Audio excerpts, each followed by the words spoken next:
আসসালামু আলাইকুম। Hey guys, লাউ শাক নিয়ে আমার একটা গল্প আছে। আজকে সেই গল্পটাই তোমাদের সাথে শেয়ার করব, সাথে শাক রান্না করব।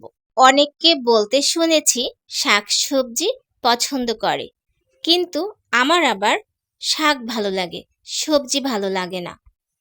আমার যখন কোনো আত্মীয়ের বাসায় গিয়ে থাকা হয় এবং যদি দেখি যে সব সময় মাছ মাংস রান্না করতেছে, তখন বলি আমাকে জাস্ট শাক রান্না করে দিতে।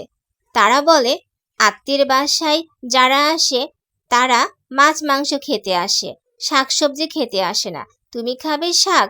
এটা নিয়ে অনেকে হাসাহাসি করে এবং অনেক কিছু বলে। এর মধ্যে 2বার ঢাকায় ডক্টর দেখাতে গিয়েছিলাম। আব্বুদের অফিসিয়াল গেস্ট হাউসে সবসময় মাছ মাংস রান্না করে। গেটের সামনে দেখেছিলাম ভ্যান ভর্তি বিভিন্ন প্রকার শাক। আঙ্কেলকে বলেছিলাম শাক রান্না করতে। আঙ্কেল বলতেছিল গেস্ট আসে 2 দিনের জন্য, এখানে মাছ মাংস ছাড়া কোনো কিছু রান্না করা হয় না। তারপরেও উনি আমার জন্য শাক খুঁজেছে, পায় নাই। পরে পালং শাক দিয়ে মাসকলাইয়ের ডাল রান্না করে দিয়েছিল এবং আমাকে বলেছিল আম্মু তুমি বাসায় গিয়ে শাক খেও। বাসায় এসে আব্বু বাজারে অনেক লাউ শাক খুঁজেছে, কিন্তু পায় নাই। আবার চলে গেলাম ঢাকায় ডক্টর দেখাতে। শাক আমার খাওয়া হইল না। ফিরে এসে আব্বুকে বললাম শাক এনে দাও।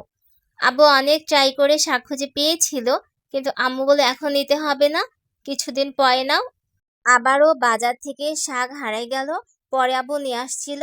সেই শাকটা আমি নিজে হাতে রান্না করে তবেই আমি খাবার খেয়েছিলাম।